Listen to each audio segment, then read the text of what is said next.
You know what day of the week it is.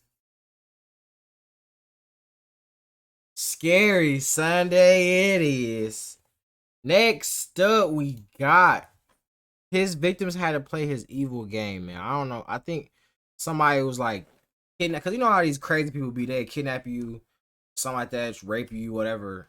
And then I think like it was a case of that, and his victims had to play his evil game. I guess he had a game going on because they really be psycho, like really be psycho, and it's crazy because someone be so good that they literally go and they're like, I remember watching the videos. They was posting videos of themselves, like clues on how, like what they was doing. Like that's how good they were. They was posting videos online. They was giving like hints of who they was killing, all that shit, and they still couldn't find the people. So they really be like smart as hell and crazy as hell. This society definitely. But hey, let's see what it be time. The final confession at the end of this video is genuinely horrifying. Viewer discretion is advised. But before we get into today's story, if you're a fan of the strange, dark, and mysterious delivered in story format, then you come to the right channel. Off hunting in a very... On September 12, 1982, two off-duty Alaska police officers were off hunting in a very remote section of Alaska, about 20 miles away from Anchorage. What the fuck you just say? You was hunting in Alaska? What? Of Alaska. What?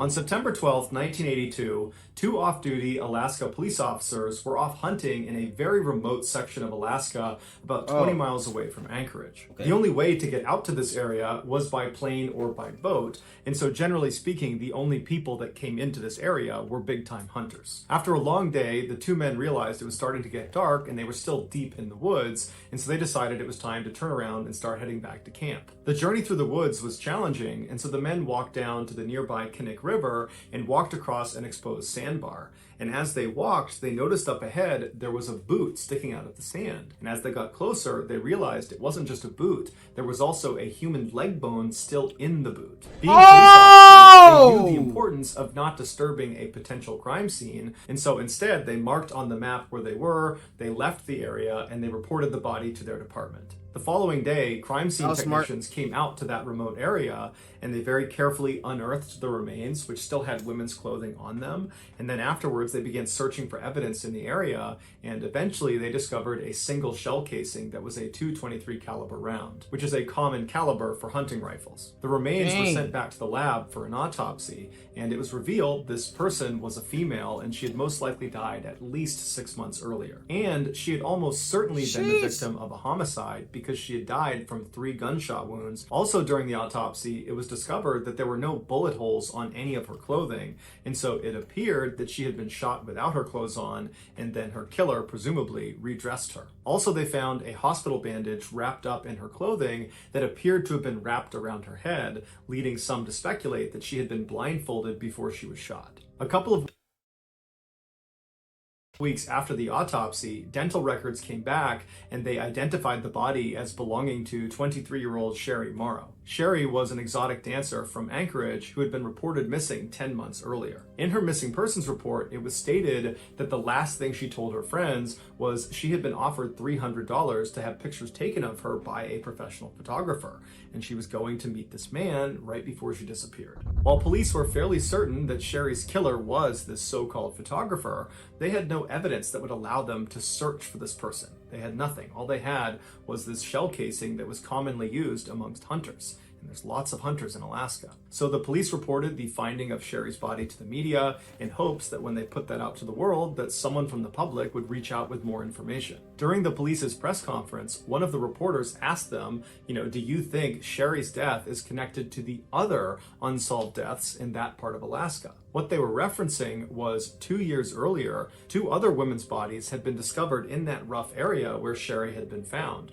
One of the women was so badly decomposed there was no way to identify her. However, it was revealed she was probably in her late teens or early 20s. The other woman was able to be identified. It was 24-year-old Joanne Messina, who was an exotic dancer from Anchorage. But there was virtually no evidence at either of the 2 women's grave sites, and so their deaths remained a mystery. Publicly, at this press conference, the police told reporters that they did not believe Sherry's death was connected to those two other women. But privately, some officers had their suspicions. Not only had these three women met similar fates in a similar area, but over the past couple of years, there had been a significant increase in missing people out of Anchorage, Alaska.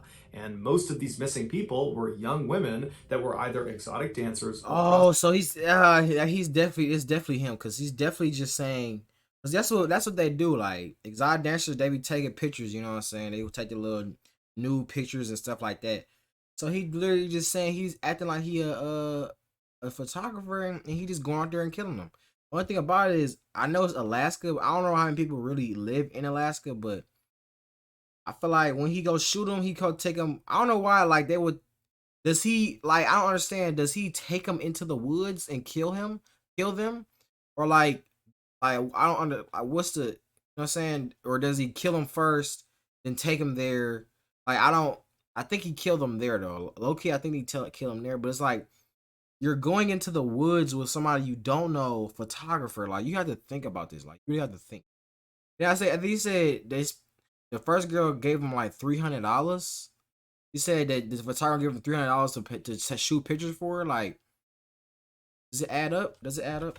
prostitutes. This convinced many officers that they were dealing with a serial killer, but there just wasn't any evidence to actually prove it, so they couldn't come out and say it publicly. Over the following year, no new information came out about Sherry Morrow or the other two deceased women that had been found in that same area, and so all three of their cases just continued to languish. Meanwhile, more and more exotic dancers and prostitutes were going missing out of Anchorage, and no one knew why. Then, on June 13th, 1983, the police got a break. Early that morning, a man driving a truck turned onto a quiet Anchorage highway, and as he was making his way down the road, he saw up ahead on the side, there was this woman running towards him, screaming with her hands over her head, and she wasn't wearing pants or shoes. And so obviously he knew something was wrong, and so he pulled over, and as this woman is charging up towards him, he notices she has a handcuff on one of her wrists, and she appears to be a lot younger than he initially thought. She's probably in her late teens. And so she comes running up to his car, he unlocks the passenger side door, she flings herself inside without even asking for permission, she slams the door behind her, and then ducks down to keep her head out of the window, like she's trying to hide from something out there. Now this man looked out and he didn't see anyone or anything, but he wasn't going to wait around for whatever it was she was scared of, and so he just made a gut decision to take this girl away from here. And so he peeled off and drove down the road, and the girl, who was very shaken up, couldn't even tell this guy what was going on. She just asked him to please drop her off at a nearby motel. And see, look, bro, it's so much shit going on, but like, it's like, bro, it could be bad though. It could literally be bad, because think about it. She just got in a car with another stranger. Like, bro, he can now do the same shit, literally the same shit. Now that's probably be like the worst case scenario, but damn, bro, you really, because at that point, you know what I'm saying, running from somebody, like they already try to kill you or whatever, do harm to you, you just trying to get away.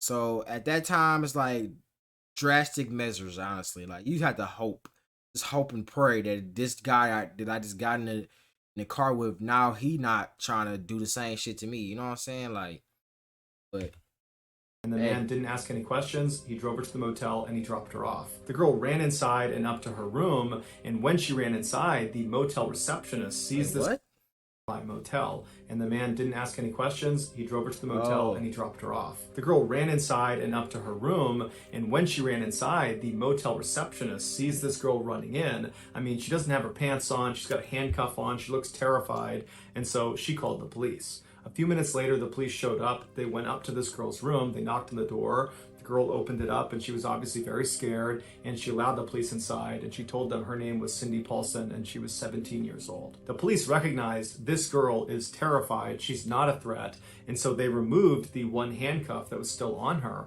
and then they asked her, you know, what happened? And the police officers would say her story was just horrible.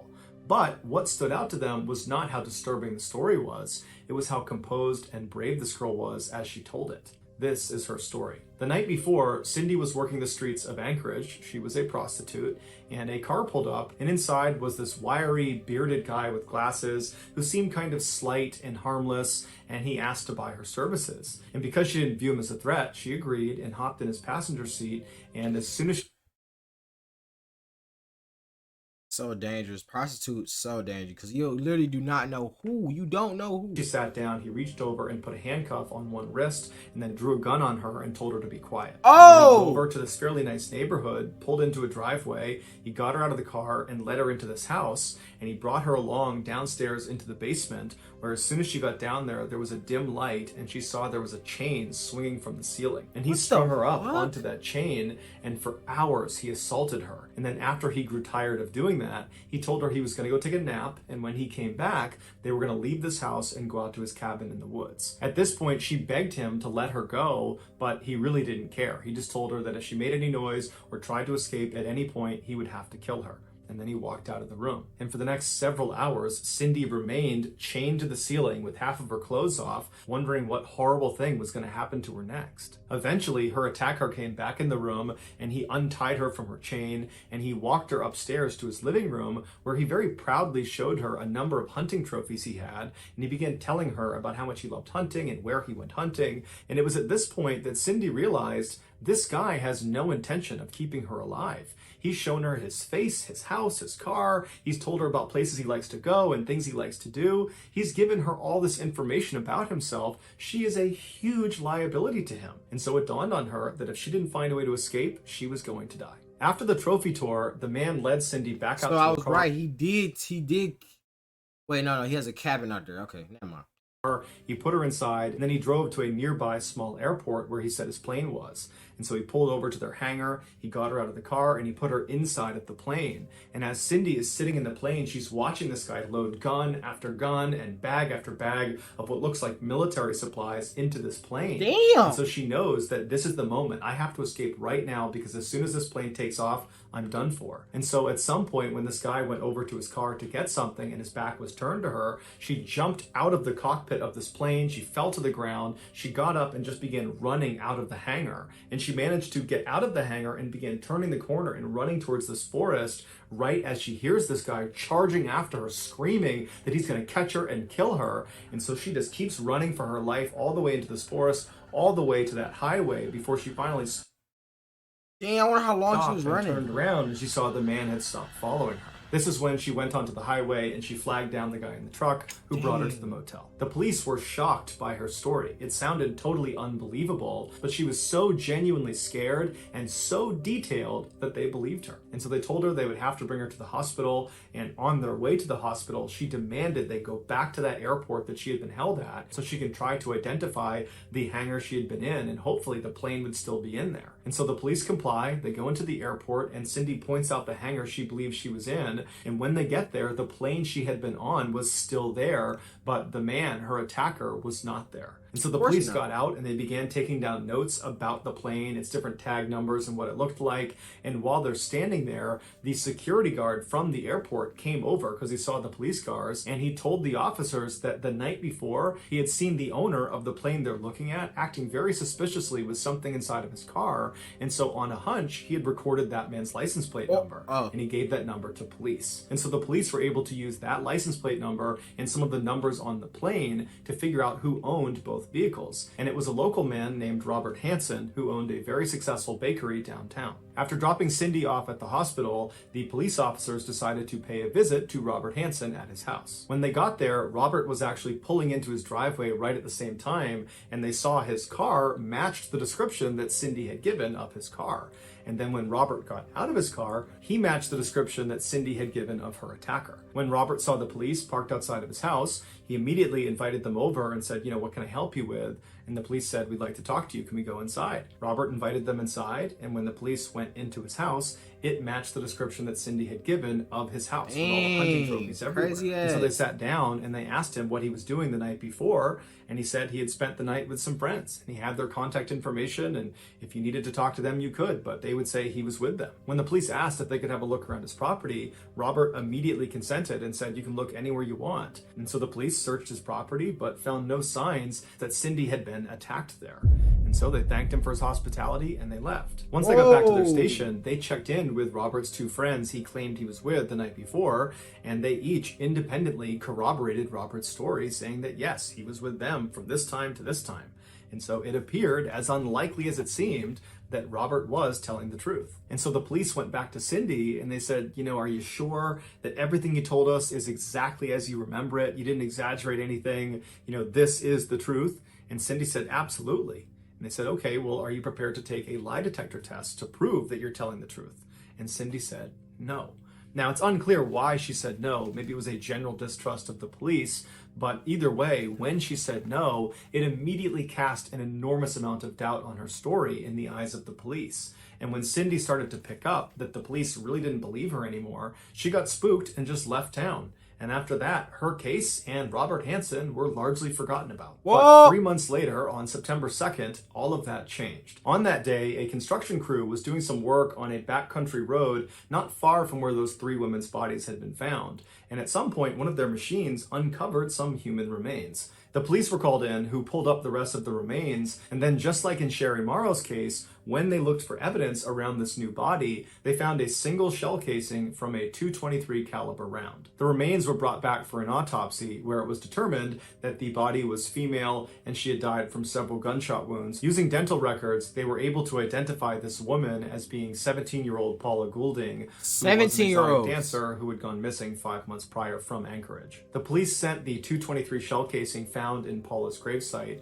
along with the other .223 shell casing found in Sherry Morrow's gravesite, to a lab to be analyzed. And it was quickly determined that both of these rounds had been fired from the same rifle, and therefore both women had most likely been killed by the same person. This was the moment the police knew they were dealing with a serial killer, and many police officers wanted it to be Robert Hansen. He seemed like the guy, but he had a rock-solid alibi and they had no hard evidence against him. And so without any other suspects, the police turned to a famous FBI profiler, a guy by the name of John Douglas, and they asked him to build a profile of who he think killed Sherry Morrow and Paula Goulding. And when John's report came back, the police were shocked. The profile described a man in his 40s who blended in easily with society. He was well-liked and got along with people and was just a normal guy. And he was successful, probably because he owned a successful business. He was an avid outdoorsman and hunter, and he most likely had a significant speech defect, like a lisp or a stutter. The profile was perfectly describing Robert Hansen. And because of John Douglas's prolific success in correctly identifying killers based on his profiles, when a judge saw this particular profile and saw how neatly it lined up with Robert Hansen, he gave the FBI a search warrant for Robert's house. And this time they would find very damning evidence, like a map of the local area. It was a hunting map, and on it there were 37 X's marked off. And some of those X's coincided with the same area where those 4 women's bodies had been found. They also found a .223 caliber rifle, along with a bag of women's jewelry that contained a necklace belonging to Sherry Morrow. As the FBI was carrying evidence out of Robert's house into their truck, a neighbor walked over after seeing all the commotion, and she walked up to one of the agents, and she was very skittish and anxious,